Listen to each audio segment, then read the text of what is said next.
MT Novel Story. Kabanata 1206, Supreme Cultivation Secret Author, Mu Fenglai.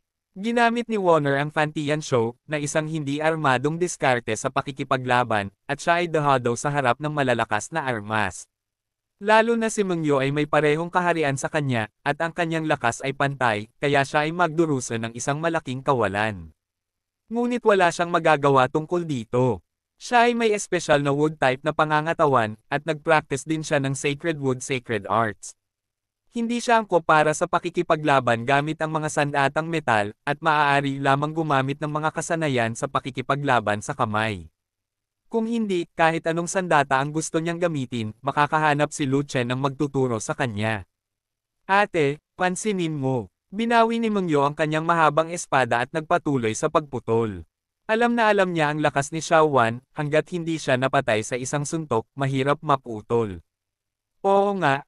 Si Warner ay nagsagawa ng banal na kahoy na sagradong sining, at ang tunay na enerhiya sa kanyang katawan ay nabago sa isang malaking halaga ng sigla, at ang nasugatan na kamay ay agad na gumaling, at agad niyang naihagis ang kamay na nanginginig sa langit.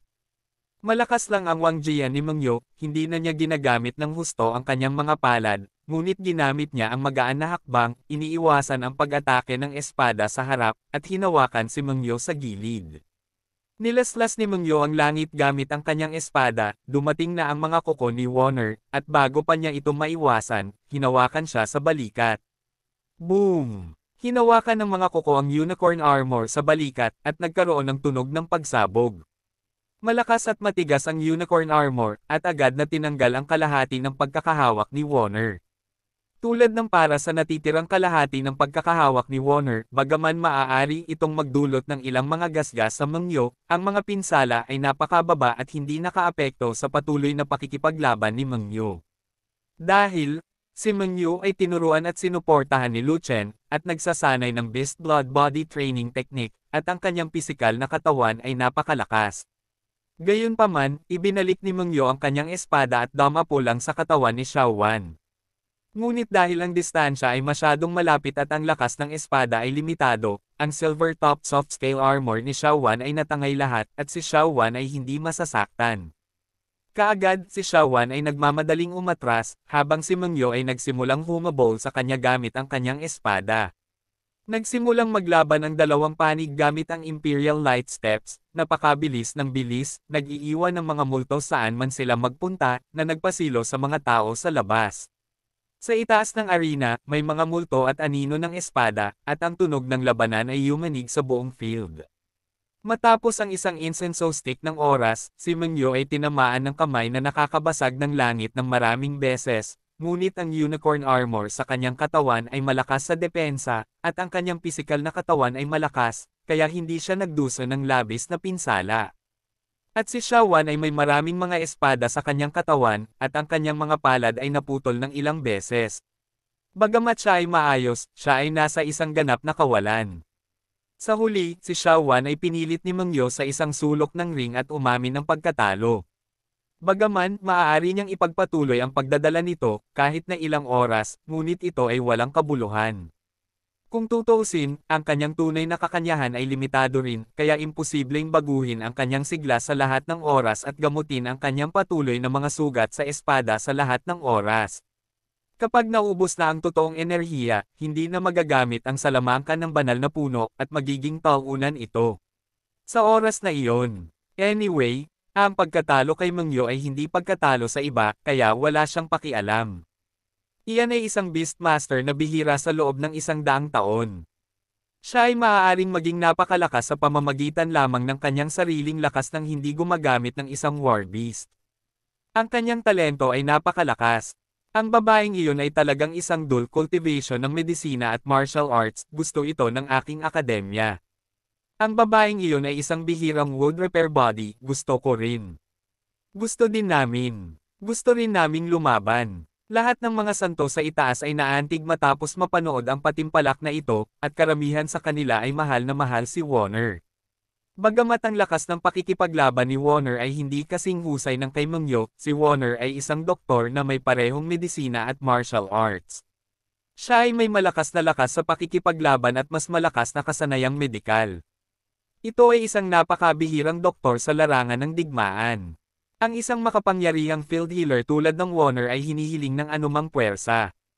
Gayunpaman, ang Super Arena ay ang tahanan ng kompetisyon sa pagpili, ngunit ito ay simula pa lamang, kaya't hindi maginhawa ang paghila ng mga tao, upang hindi maapektuhan ang mga susunod na kalahok.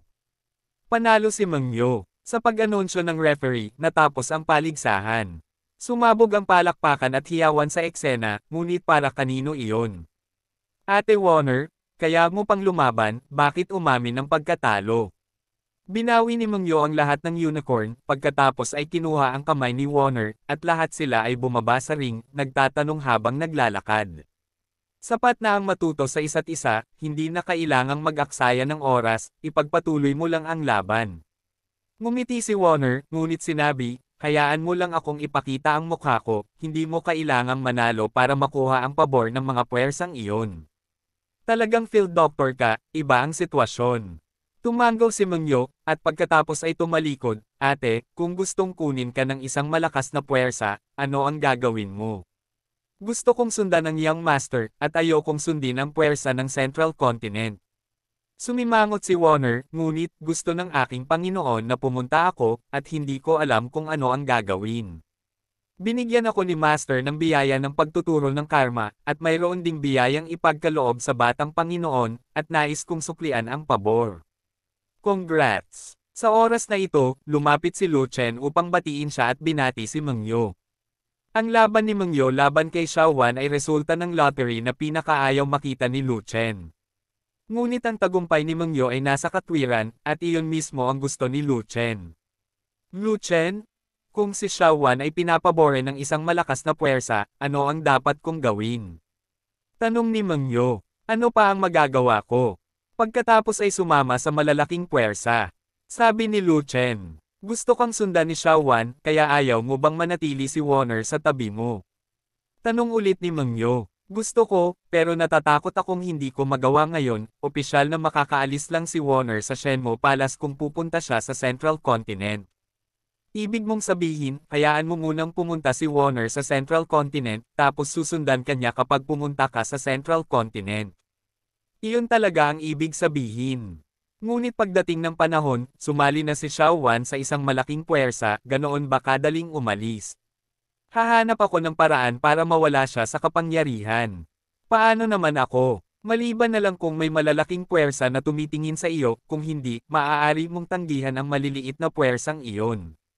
Tumangala si Lu Chen sa langit, at same time na sinabi, sa pagkakataong ito, may tatlong malalaking puwersa na darating, at malaki.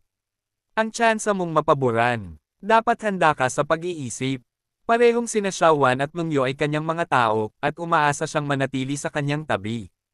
Ngunit ang dalawang babae ay kabilang sa magkaibang sekta, at may mga bagay na talagang mahirap gawin. Sa susunod na round, kung pipiliin kong matalo, hindi magiging interesado sa akin ang malalaking puwersa. Sabi ni Mengyo, walang masyadong contestant sa Super Arena. Kung walang aksidente sa next round, napakalakas ng kalaban mo, at hindi malaki ang chance mong manalo. Sabi ni Lu Chen, para sa lahat ng mga tabla sa round na ito, si Mengyo ay makakaharap kay Xiaowan, siya ay makakaharap kay He Shen, at si Ning Feng ay makakaharap sa mga disipulo ni Wu Liangzong. Sa susunod na dalawang round, kahit sinong manalo, lahat sila ay malalakas na kalaban, at si Mengyo ay halos walang tsansa na manalo. Hindi ba't mas mabuti iyon? Kaya kung umatake ng buong lakas, at hindi ko kailangang kusa na matalo.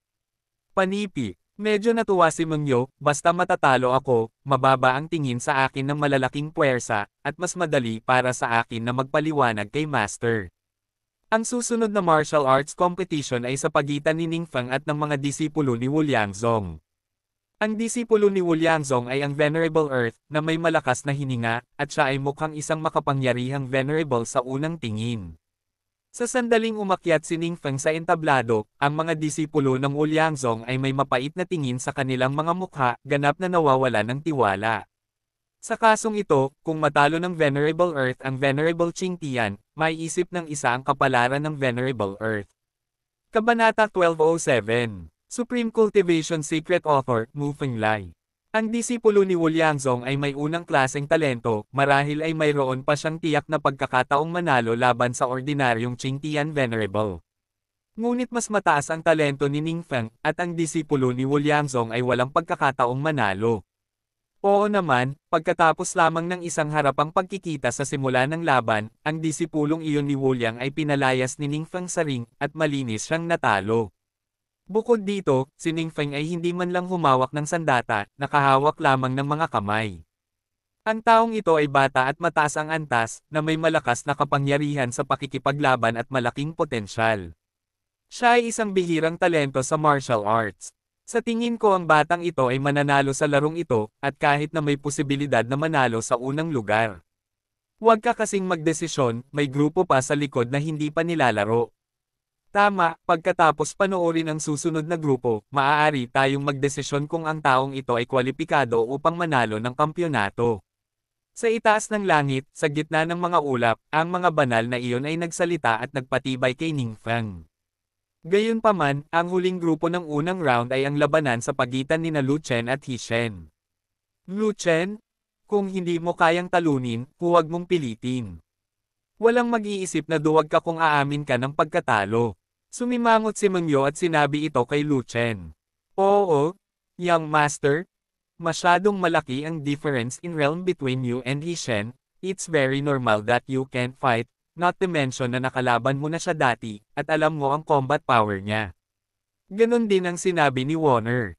Tama, dahil lang alam ko kung ano ang nasa puso ko, kaya huwag kang mag-alala. Pagkatapos magsalita ni Lu Chen, umakyat siya sa ring. Sa katunayan, ang kaharian ni He Shen ay talagang mataas, at ang agwat kay Lu Chen ay masyadong malaki. Ngunit ngayong nalampasan na ni Lu Chen ang pang-apat na sakuna, mayroon na siyang kapangyarihan sa ika-4 na sakuna, at ang kanyang kapangyarihan ay umabot na sa ibang antas, kaya maaaring hindi niya kayang labanan si He Shen. Gaya ng inaasahan, nang umakyat si Lu Chen sa ring, hindi gaanong nag-react ang karamihan, dahil alam ng karamihan sa kanila na mababa ang kaharian ni Lu Chen at mataas ang kanyang kapangyarihan sa pakikipaglaban, at sanay na sila. Gayunpaman, hindi alam ng mga tao sa Central Continent. Sa sandaling tumayo si Lu Chen sa ring, lalo na noong nasa ring din sila ni Shen, halos malaglag ang panga sa gulat ng lahat ng tao mula sa Zhongzhou on the spot. Sina Renjia at Shen Ke ay ang kagalang-galang na Qingtian, at maaari silang ituring bilang isa sa mga kisame sa mga disipulo ng Eastern Wilderness Sect. Anong klaseng bagay ito, Lu Chen? Ang half-step god refine ng realm ay nasa saklaw pa rin ng Immortal Terrace Realm, at kumpara sa nakatatandang Qingtian Zone, ito ay simpleng ilang langit at lupa sa likod. Sa mahigpit na pagsasalita, ito ay 4 na malalaking kaharian na maikli. Ang kaharian ng nagpapadalisay ng mga Diyos, ang kaharian ng makalangit na kapigatian, ang Panginoon ng lupa, at ang Panginoon ng bughaw na kalangitan. Mayroong 3 antas ng Venerable Realm, ngunit ang kapangyarihan ng bawat antas ay ibang-iba, at ang lakas ng labanan ay ibang-iba rin. Sa isang tiyak na lawak, ang 3 antas ay maaaring ituring bilang 3 malalaking kaharian. Masasabi rin na may malaking kaharian sa pagitan ng Venerable Earth at ng Venerable Qingtian. Sa makatuwid, sa harap ni He Shen, si Lu Chen ay nagmistulang basura sa mga mata ng mga tagalabas, na nagbibigay sa mga tao ng pakiramdam ng mga elepante at langgam. Kalahating hakbang na lang para pinuhin ang mga Diyos, pero dumating din siya para maglaro sa Super Arena. Sino ang nagbigay sa kanya ng kumpiyansa? Tama, with such a humble realm, who asked him to sign up? Siya ay nakasuot ng Zuanchen robe, siya ay isang disipulo ng Zuanchen, marahil ang susrey ng Zuanchen Daozang ay personal na nag-sign up para sa kanya. Nagbigay kami ng isang espesyal na pribilehiyo sa malalaking sekta sa mga lugar na ito, ngunit ang mga inirerekomenda ng Suzerain, siya ay isang hamak, maaaring umahan upang lumaban. Ngunit ang kaharian ng Zuanchen na disipulong ito ay talagang masyadong hamak. Inirerekomenda siya ng Suzerain ni Zuanchen Daozang na umakyat. Pakiramdam ko ay gustong ipahiya ni Zuanchen Daozang ang kanyang sarili. Napagdesisyonan na ang kahihinatnan ng kompetisyong ito. Malinaw na kung sino ang mananalo at kung sino ang matatalo. Siguradong mananalo ang Venerable Qingtian na iyon, at ang ignorante na idiot na disipulong si Zuanchen ay bibitayin at bugbugin. Wala itong dapat tingnan. Wala naman talagang papanoorin, hintayin natin ang next round ng competition. Sa gitna ng mga ulap, ang mga banal na iyon ay nagsasalita ng walang kabuluhan. Gayunpaman, sa arena, kahit ang gininto ang kagalang-galang na referee ay hindi na nakatiis, Lu Chen, tama ba? Masyadong mababa ang iyong level. Pabayaan ang paglalaro sa Super Arena, hindi ka kwalipikado para sa ordinaryong arena. Magretiro ka na, huwag mo nang sayangin ang oras mo. Gayunpaman, pinapirma ako ng aking suzerain. Kung hindi ako lalapit upang lumaban, kukunin ng aking suzerain ang aking piha. Nakangiting sabi ni Lu Chen. Pero kinakalaban mo siya. Nakita ng gininto ang kagalang-galang ang bagay na katulad ni Shen, at galit na sinabi, hindi ka ba naghahanap ng kamatayan? Maaaring itusok ka ng mga tao sa isang tumpok ng karne gamit ang isang daliri. Hindi ganoon ang gusto mong mamatay, tama. Aking Panginoon, hindi mo na siya kailangang hikayatin. Si Lu Chen ay kwalipikadong lumaban. Ang lakas ng pakikipaglaban nito ay hindi seryosong tumutugma sa kanyang kaharian.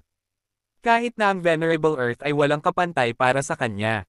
Sa oras na ito, biglang nagsalita si He Shen. Sa labanan upang palibutan at sugpuin ang Black Rock Sect, sinubukan ni Lu Chen ang kanyang makakaya na patayin si Yan Shen, pinatay ang maraming Venerable Earth ng Poison Sect, at tinalo si Venerable Qing Tian ng Poison Sect. Lahat ng mga nagawa ni Lu Chen ay nagulat sa buong Dongfang Yu. Paanong hindi alam ni He Shen ang dahilan? Ngunit para sa lakas ng pakikipaglaban ni Lu Chen, tiwala pa rin si He Shen na kaya niya itong madaig. Ang Venerable Qing Tian ng Poison Sect ay ang pinakamahusay na Qing Tian Venerable sa mga tuntunin ng lakas, at hindi siya kapantay ni He Shen. Kung makikipag-away ka sa kanya, hindi hahamak si He Shen kay Venerable Qing Tian ng Poison Sect, kaya walang problema na bitihin at bugbugin siya ng basta-basta. May kapangyarihan si Lu Chen na pumatay ng makapangyarihang mga kagalang-galang, hanggat hindi siya natatakot sa lason, hindi nakakagulat na talunin ang makamandag na kagalang-galang na si Qing Tian. Tungkol sa pagkamatay ni Gangxi, ito ay dahil sinamantala ni Lu Chen ang minahan. Hindi inakala ni He Shen na may napakalakas na kapangyarihan si Lu Chen na kaya niyang patayin ang isang makapangyarihang Qing Tian Venerable Gangxi ng direkta. Higit pa rito, matanda na si Gangxi, at minamaliit din ni He Shen ang combat power ni Gangxi. Kaya iniisip ni He Shen na talagang mas mababa sa kanya si Lu Chen. Bukod dito, sila ni Kang Yuzong ay may sama ng loob kay Lu Chen, at ngayon ay nagkita sila sa arena, na may napakagandang pagkakataon sa harap niya, paano niya pakakawalan si Lu Chen. Kaya ba niyang talunin ang Panginoon ng Lupa? Ang referee ng kagalang-galang na gininto ang katawan ay nakaramdam ng hindi kapanipaniwala, at agad na tumango, okay, kung pipilitin mong lumaban, pagkatapos ay simulan ang pakikipaglaban. Gusto ko lang makita kung gaano kalaki ang kapangyarihang panlaban ng isang kalahating hakbang na God Realm. Lu Chen, sa huling pagkakataon na pinahintulutan kang tumakas, ang mga martir ang nagprotekta sa iyo at hinayaan kang magkaroon ng swerte. Tumingin si He Shen kay Lu Chen at nakangising sinabi, ngayon sa arena ng Super Arena, wala nang mag-aalaga sa iyo. Kung hindi kita matalo, hindi ako magiging siya. Pagkatapos ng lahat, agad na itinaguyod ni He Shen ang pangitain, at isang malaking gintong sinulid ang lumitaw sa likuran niya, na yumanig sa kawalan. Phenomena Golden Silk, tapos meron siyang Golden Silk Martial Art Aries. Isa itong heavenly rank martial arts, at ito ang medyo mataas ang rango. Ang sino mang may makalangit na martial art ay hindi bababa sa isang first class na talento na may malaking potensyal. Ang hinaharap ng taong ito ay walang hangganan. Sayang naman at medyo matanda na siya. Mga 50 years old na yata siya. Kakamit niya lang sa registration criteria.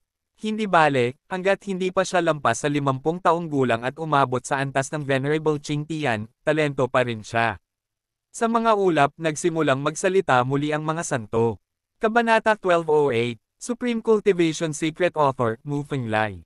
5 dragon ang lumalaban. Pagkatapos ng mahinang sigaw, sa pagitan ng langit at lupa, nagkaroon ng pagsabog ng tunog ng chant ng dragon, umalangaw-ngaw sa buong mundo. Sa isang kisap mata, 5 dragon veins ang tumaas mula sa katawan ni Lu Chen, at ang 5 kulay na ilaw ay lumiwanag, na nagpapaliwanag sa langit at lupa, na nakapalibot kay Lu Chen. Sa sandaling ito, 5 dragon ang lumitaw sa mga mata ni Lu Chen, isang pula, isang dilaw, isang asul, isang berde at isang itim.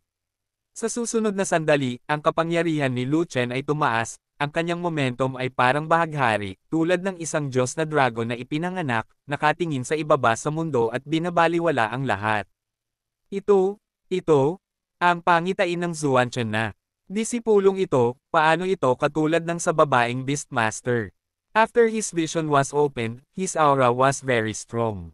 Could it be that he really have extraordinary combat power?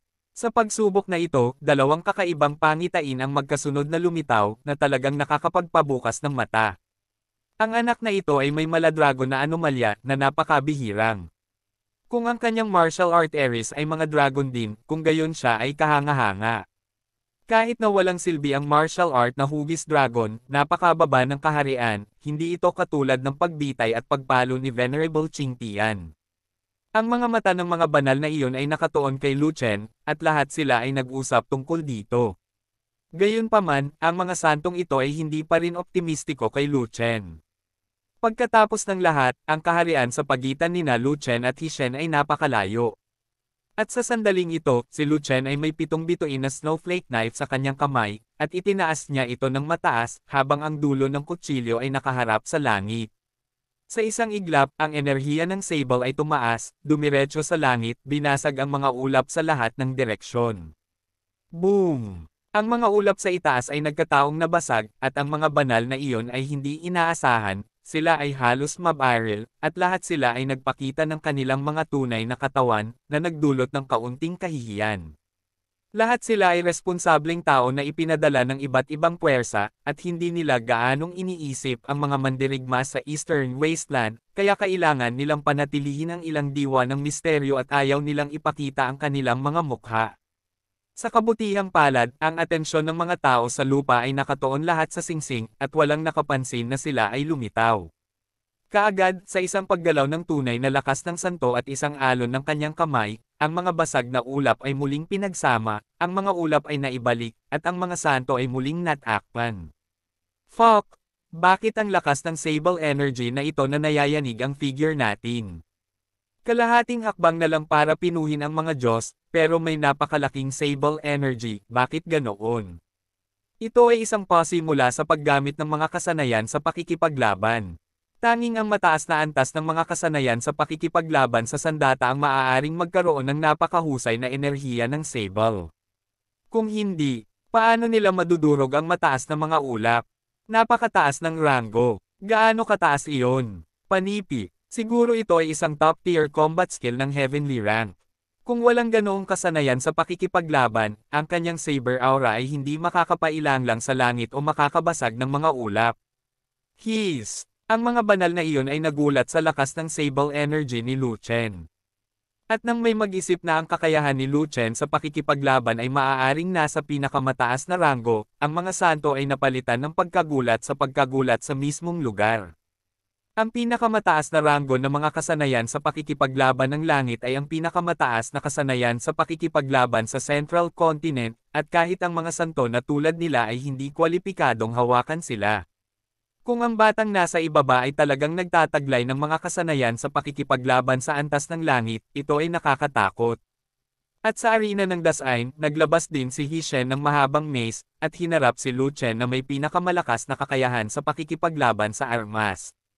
Ang record ni Lu Chen ay namumukod tangi, at mayroon siyang talaan ng pagpugot ng ulo kay Venerable Qing Tian. Kahit na sigurado siyang papatayin niya si Lu Chen, hindi siya mangangahas na maliitin ang kaaway ni Lu Chen. Hindi ka ba armado? Nakataas pa rin si Lu Chen sa mahabang kutsilyo, ngunit nagtanong ng ganito. Pinugutan mo ng ulo si Gangxi, ang dakilang elder ng aking sekta, gusto kong pugutan ka ng ulo, para mamatay ka at mamatay, para maibsan mo ang iyong puot. Si He Shen ay mukhang malamig, at hindi direktang sinagot ang tanong ni Lu Chen. Ang isang mahabang mace sa antas ng isang banal na sandata ay may magandang kalidad. Bumagsak ang mga mata ni Lu Chen, at tinitigil niya ang mahabang mace sa kamay ni He Shen. Sabi niya pero may namumutla sa puso niya. Ang mahabang mace ni He Shen ay isang banal na sandata. Oo, ngunit ito ay isang mababang uri ng banal na sandata, ang pinakamasamang grado sa mga banal na sandata. Kahit na ito ay ang interspatial na singsing ni Lu Chen kung saan nakaimbak ang mga sari-saring bagay, ang mga lumang banal na artifact ay nakatambak dito, sinuman sa mga ito ay may mas mataas na grado kaysa sa banal na mace na nasa kamay ni He Shen. At ang 7-star Snowflake Knife sa kamay ni Lu Chen ay isang high-grade king weapon, ang kalidad nito ay maraming beses na mas mataas kaysa sa long mace ni He Shen. Mamaya, ihahain si Zantian, mahuhulog ang espada ng hari, at ang mahabang mace ni He Shen ay halos parang sanga ng puno. Mayroon kang mahabang kutsilyo na kapantay ng hari, at wala akong banal na sandata na makakalaban mo, hindi ba magiging dahado ito? Tumigil ka na sa pagsasalita ng walang kaparerekan at bigyan mo ako ng mace. Sa isang malakas na sigaw at kaway ng kanyang mace, lumabas si He Shen at dumiretso kay Lu Chen, na may balak na patayin si Lu Chen sa isang suntok. Nang hinampas ang tungkod, gumuho ang lahat ng espasyo sa singsing, tuluyang nabasag ang walang laman, at ang singsing sa ilalim ng mga paa ay nanginginig ng husto dahil hindi nito kinaya ang napakalaking puwersa ng tungkod. Zantian, ang pang-apat na kutsilyo. Kasabay nito, ang mahabang kutsilyo na itinaas ni Lu Chen ay pinutol din.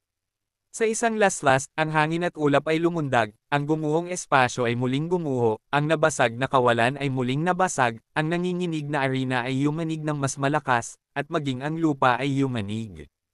Boom! Ang talam ay naputol sa mahabang mace, at nagkaroon ng nakakagulat na pagsabog, na kumalat ng daan-daang milya sa paligid, na ginagawa itong nakabibingi.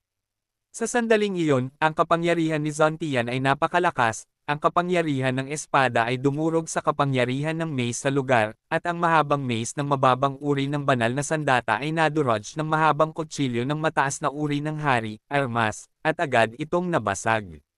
Nabasag ang mahabang mace, bumagsak ang lakas, at sumabog ang balat ng mga kamay ni Shen na may hawak sa mace, at damaloy ang dugo ng paalang. Pagkatapos, ang saber ni Lu Chen ay nagpatuloy sa paglaslas, na tumama sa katawan ni Shen ng marahas. Boom! Ang dibdib ni He Shen ay naputol ng 3 pulgada sa pamamagitan ng talam, at isang mahaba at malaking puwang ang naputol, ang dugo ay tumalsik ng 3 talampakan. Sayang lang at naubos na ang lakas ng kutsilyo, at hindi na mapuputol ang katawan ni He Shen. Wow! Daan-daang libong manunood ang nagkakagulo, at lahat ay nagulat. Walang inaasahan na pagkatapos lamang ng isang buwan, na si Lu Chen, na halos hindi makapagpigil ng lakas ni Shen Jiecheng, ay nagtamo kay He Shen ng malubhang pinsala sa isang suntok. Ito ba ang kapangyarihang panlaban ng isang kalahating hakbang na daigdig na nagpapadalisay ng Diyos? Halos pugutan ng ulo ang isang kagalang-galang na Qingtian sa isang suntok. Panipi, ang lakas ng pakikipaglaban ng disipulong Zuanchen na ito ay seryosong hindi tumutugma sa kanyang kaharian, ang talim ay napakalakas at makapangyarihan. Kalahating hakbang sa pagdadalisay sa mga Diyos, pagtalo kay Venerable Qingtian gamit ang isang espada, at pagpugot ng ulo sa mga tao sa 4 na pangunahing kaharian. Ito ang unang pagkakataon na nakakita ako ng ganoong baluktot na tao sa aking buhay ng 10,000 taon. Ang batang ito ay napakatalino at may walang limitasyong potensyal. Maaaring siya ang bihirang walang katulad na henyo. Imposible, hindi dapat. Ang isang maliit na lugar tulad ng Eastern Desolation Territory ay kulang sa mga mapagkukunan at kahit na walang masyadong aura. Paano magkakaroon ng isang walang katulad na henyo? Ang mga walang katulad na henyo ay matatagpuan lamang sa Central Continent, at sila ay bihira. Magiging isang himala kung ang isa ay maaaring gawin sa Eastern Barren Territory. Ang mga banal na iyon ay labis ding nabigla, at lahat sila ay tumingin kay Lu Chen ng diretso, na may paghanga sa kanilang mga mata. Gayunpaman, walang nagpahayag ng kanilang intensyon na tanggapin si Lu Chen, at lahat sila ay naghihintay na magpatuloy si Lu Chen. Sa oras na ito, natapos na ni Lu Chen ang pag-inom ng banal na tubig, umiinom ng Blue Striped Spiritual Energy Pill, at mabilis na binabawi ang kanyang buwang na katawan. Ngunit sa sandaling ito, si He Shen, na pumuputok ang kanyang mga kamay at ang sugat ng kutsilyo sa kanyang dibdib ay mahaba at malalim, ay malapit ng bumagsak, ngunit pinilit niyang huwag mahulog. Sumuray-suray siya ng ilang hakbang bago tumayo, at sa hindi inaasahang pagkakataon ay narating niya ang gilid ng singsing. Kabanata 1209. Supreme Cultivation Secret Author, Mu Fenglai. Sa loob lang ng isang buwan, paano naging mas malakas ang combat power ng anak mo? Anong klaseng pervert ka, o uminom ka ba ng magic medicine? Kumuha si Hishen ng ilang pills at nilunok ang mga ito, na hindi makapaniwala sa kanyang mga mata, lahat ng uri ng pagdududa sa buhay. Sunduin mo ako ulit, at sasabihin ko sa'yo. Nang bumalik si Lu Chen sa kanyang peak state, nagmamadali siyang umatake gamit ang kanyang espada. Sa kutsilyong iyon ngayon lang, dahil sa paghiwa ng mahabang tungkod ni Hishen, natanggal ang maraming kapangyarihan ng kutsilyo, at ang natitirang kapangyarihan ng kutsilyo ay sapat lamang upang maputol si Hishen, ngunit hindi nito kayang patayin ang katawan ni Hishen, na medyo nakakalungkot. Sa makatuwid, si Lu Chen ay sabik na muling pumutol upang maiwasan ang mga hindi sinasadyang komplikasyon. Halika, tingnan ko kung paano mo ito pinutol. Ngumisi si Hishen, niyakap ang kanyang may kapansanan na katawan, at ibinaba ang singsing sa kahihiyan. Kotse! Natalo ako, at nakatakas ako. Matigas pala ang bibig ng patay na pato, pero hindi man lang nabugbog. Isang grupo ng mga duwag, isang paghahambing ng tubig. Kaagad na nagkaroon ng pagsabog ng bus sa eksena, at hindi mabilang na mga mata ang bumagsak kay Hishen, na nagpapakita ng paghamak. Namiss ko lang, ano naman? Ang tagumpay at pagkatalo ay karaniwan sa mga usaping militar, naiintindihan mo ba? Lahat sila ay mga lalaki na hindi sumasakit ang kanilang mga likod kapag sila ay nakatayo at nagsasalita. Kung mayroon kang kakayahan, kayong lahat ay lumapit at lumaban. Inis na inis si Hishen nang marinig niya ang mga bus sa paligid niya, kaya napalingon siya ng ganito. Hishen? Huwag kang magsalita, gumaling ka agad. Pinangunahan ni Patriarch Kang Yu ang kanyang mga tao na sumugod, niyakap si Hishen at pumunta sa rest area. Hishen? Lunukan mo ang elixir na ito, mas mabilis maghilam ang iyong sugat. May isang lalaki na nakasuot ng mahabang roba at may hood sa tabi ng Kang Yu Great Sect Master, na kumuha ng golden elixir at ibinigay ito kay Hishen. Hinubad pababa ang hood ng lalaki kaya hindi man lang niya maaninag ang mukha nito, pero alam ni Hishen kung sino siya. Ang taong iyon ay si Patriarch Kang Yu. Siya ang amo ni Hishen. Master, ako. Hinarap ni Hishen ang master na may hiya sa mukha. Napakataas ng combat skill rank ni Lu Chen. Bilang isang guro, sa tingin ko ito ay hindi bababa sa mid-level sky rank. Hindi masama na matalo ka sa isang high-level na combat skill. Sabi ni Patriarch Kang Yu. Pero mas mataas ako sa kanya ng 4 na kaharian, kahit na mataas ang grado niya sa pakikipaglaban, hindi niya ako matatalo, di ba? Hindi ito matanggap ni Hishen at hindi maintindihan, paano niya ako masasaktan sa lakas ng kanyang kakayahan sa pakikipaglaban sa mababang antas. Wala akong masyadong alam tungkol dito, bilang isang guro, ngunit ang kanyang kapangyarihan sa espada ay talagang mas malakas kaysa sa iyo. Napabuntong hininga si Patriarch Kang Yu. Guro, ang disipulong ito ay natalo ng husto, kaya malamang na hindi siya papaboran ng malalaking puwersa.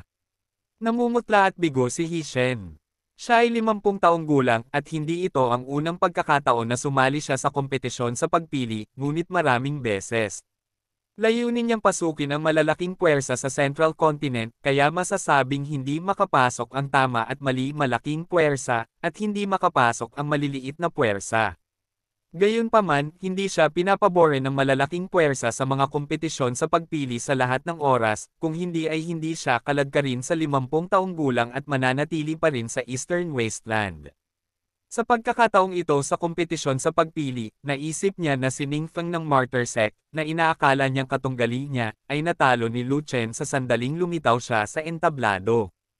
Ayaw niyang hayaan ang kanyang magandang ideal na mahulog sa mga kamay ni Lu Chen. Noong una, gusto niyang patayin si Lu Chen para ipaghiganti ang pagmamataas ng martial arts ng sekta at ng dakilang elder na si Gangxi. Sa hindi inaasahang pagkakataon, hindi niya mapatay si Lu Chen, at muntik na siyang laslasan ni Lu Chen. Upang mailigtas ang kanyang buhay, inilabas niya ang singsing sa kahihiyan, na wala ang lahat ng mukha. Napakahina ng performance niya ngayon, paano siya pahalagahan ng malalaking kapangyarihan sa Central Continent. Sa pagkakataong ito may 3 malalaking puwersa na nagmumula sa Central Continent, may pagkakataon ka pa. Si Patriarch Kang Yu ay tumangala sa langit, at muling nagsabi, gaano man ito kalala, kailangan mong sumali sa isang maliit na kapangyarihan. Ikaw ay matanda na at wala ng oras upang maghintay. Guro, ikaw ay isang santo, at ang mga nasa itaas ay mga santo rin, kaya bakit hindi ka makaakyat at mamagitan para sa apprentice sa harap ng taong namamahala sa malaking kapangyarihan? Tanong ni Shen. Ang mga santo sa Central Continent ay mayabang at minamaliit ang mga santo sa rehiyon, kaya sa pangkalahatan ay hindi nila ito binibili bilang mga guro.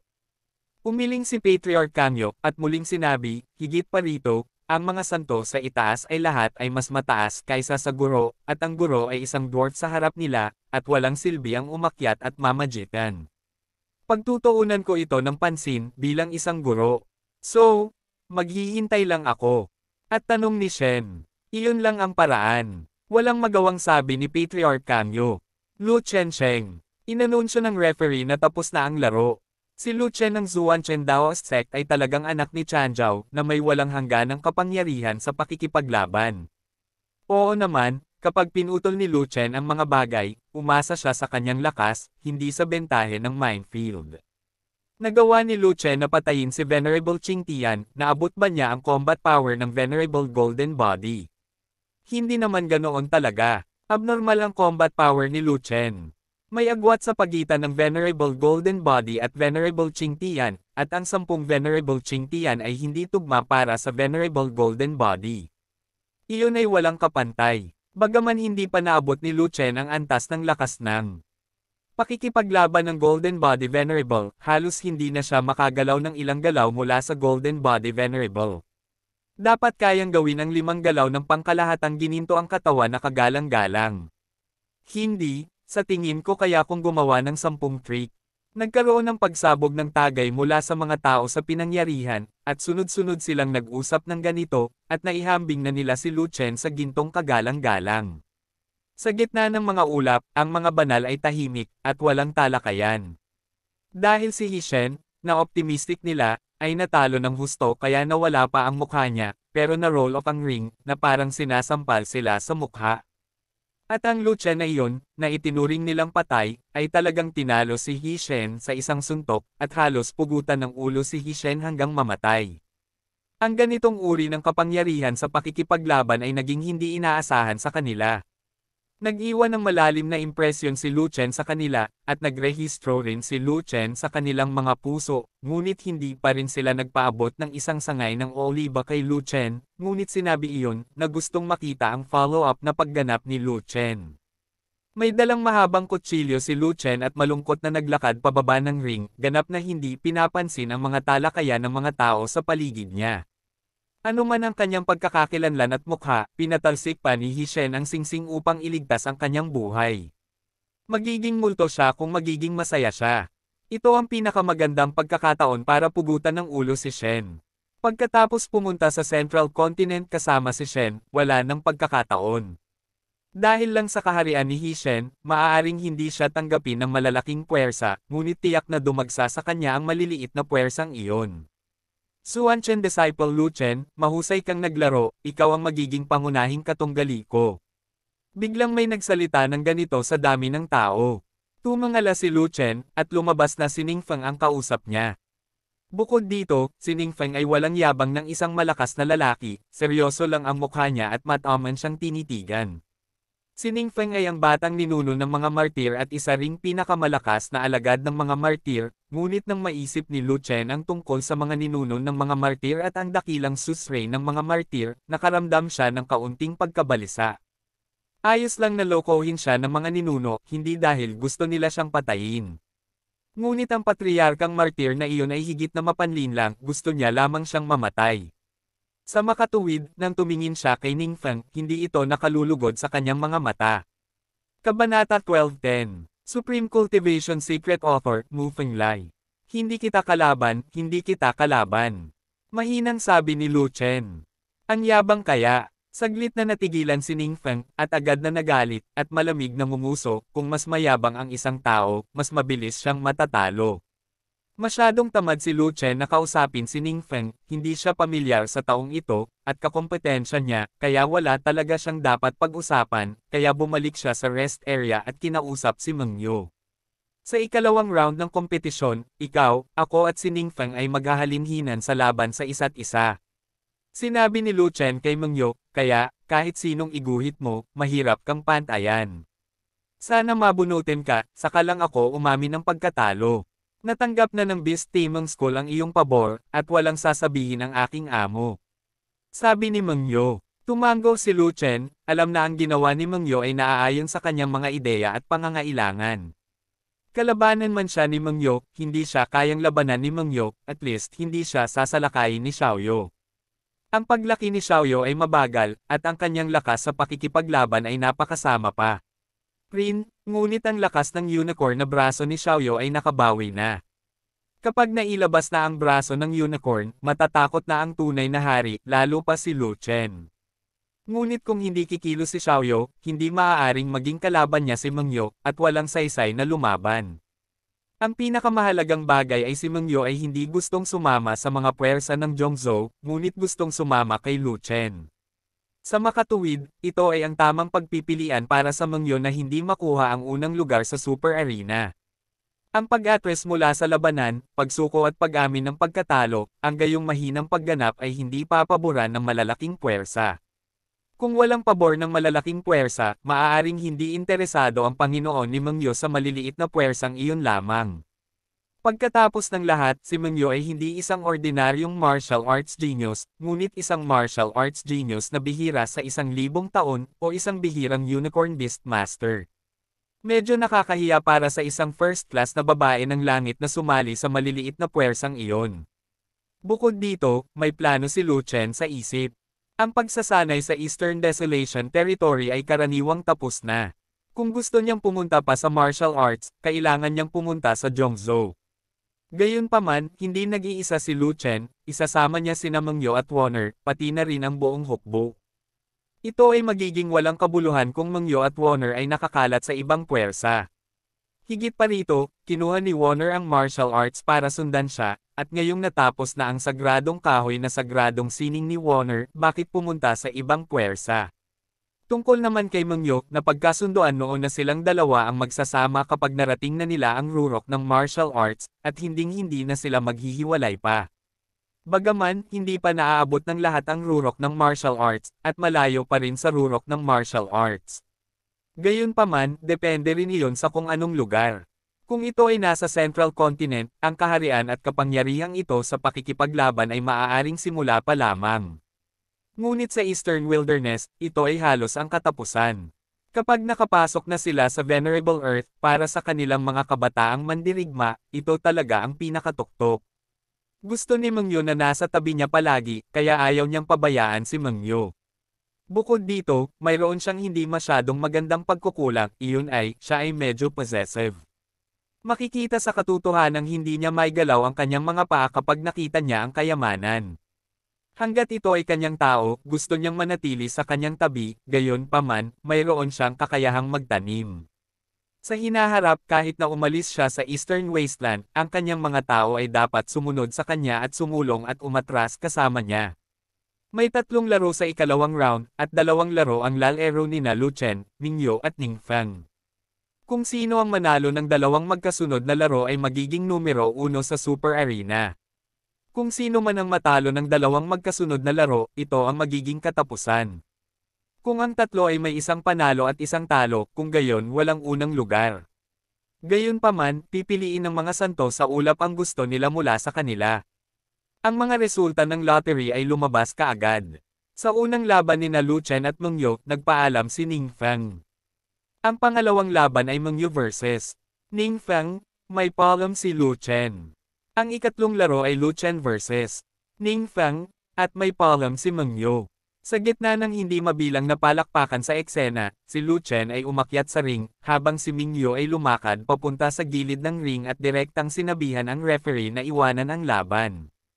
Hindi mahalaga kung matalo ka, ngunit ang mga kahihinatnan ng pag-abandona sa laro ay malubha. Ito ay direktang makakaapekto sa impresyon ng mga santo sa iyo. Paalala ng gintong kagalang-galang na referee kay Meng Yo. Okay lang, I decided to give up the game. Ulit ni Meng Yo. Itong kompetisyon, natalo si Meng Yo sa laban, nanalo si Lu Chen. Ang Venerable Golden Body ay muling pinagtibay ni Meng Yo, kaya nag-anunsyo siya sa publiko. Sa plaza, ang daan-daang libong mga disipulo mula sa iba't ibang sekta ay nagpalakpakan pa rin, ngunit hindi gaanong nagulat ang mga tao. Dahil, si Mengyo ay fiancé ni Lu Chen, at matagal na itong kumalat sa lahat ng sekta sa buong Eastern Wasteland. Sa makatuwid, halos lahat ay alam ang tungkol sa Eastern Wilderness Warriors sa eksena, at hindi sila magtataka dahil iniwan ni Mengyo ang laban. Kung talagang kakaiba ito, magtaka kung bakit hindi si Lu Chen ang sumuko sa laro, ngunit si Mengyo ang sumuko sa laro. Gayunpaman, hindi alam iyon ng mga taga-Central Continent, medyo hindi mapalagay ang mga santo kapag nasa itaas sila ng langit. Bagaman ang babaeng Beastmaster ay mayroon lamang 4 na kalpa, mayroon siyang 6 na unicorn, isa rito ay isang natal beast, at ang kanyang kapangyarihan sa pakikipaglaban ay hindi mahina. Paano siya matatalo nang hindi lumalaban? Ang pangitain ng babae ay medyo katulad ng pangitain ng batang iyon. Tiyak na maganda ang laban nila. Gusto kong makita ang kanilang pagganap. Talagang binaygo ko ang matanda. I hate people who abandon the game the most. This girl is never in my choice. Ako rin. Dito. Napakunot ang noo ng mga santo na iyon, sunod-sunod na nagpahayag ng kanilang mga pananaw. Samantalang, walang malaking puwersang papabor kay Mengyo. Natapos na ang unang laban ng ikalawang round bago pa man ito nagsimula. Nagsimula ang ikalawang laban, at umalis si Lu Chen, ibinigay ang singsing kina Mengyo at Ningfang. Bihira sa mundo ang Beastmaster na kumokontrol sa unicorn. Pumasok si Ningfang sa entablado, nakatingin sa 6 na unicorn sa tabi ni Mengyo, kung tatango ka sa Venerable, malamang na medyo mahirap para sa akin ang laban na ito. Sayang at nasa Heavenly Tribulation Realm ka lang at ang 4th Tribulation Realm, na napakalayo sa aking kaharian, kaya hindi ka maaaring maging kalaban ko. Pagkatapos, bamantong hininga si Ningfang, at talagang kinukumbinsi, kasing ganda mo ang pangalan ng buwan, hindi ko talaga kayang talunin, ikaw, isang magandang babae na kasing pinong bulaklak, dapat mong talikuran ang laro. Kailangan kong lumaban, hindi ko kayang isuko ang laro. Bahagyang tumugon si Mengyo, bagamat hindi siya sigurado sa pagharap kay Ningfang, gusto pa rin niyang labanan si Ningfang, kahit natalo siya, hindi mahalaga. Sa ilalim ng araw, susuko lang siya para sa isang tao, at iyon ay si Lu Chen. Ang iba ay walang ganoong kwalifikasyon. Kung ganoon ay huwag mo akong sisihin kung gaano ako kahot. Tumango si Ningfang, at hindi na nagsalita pa.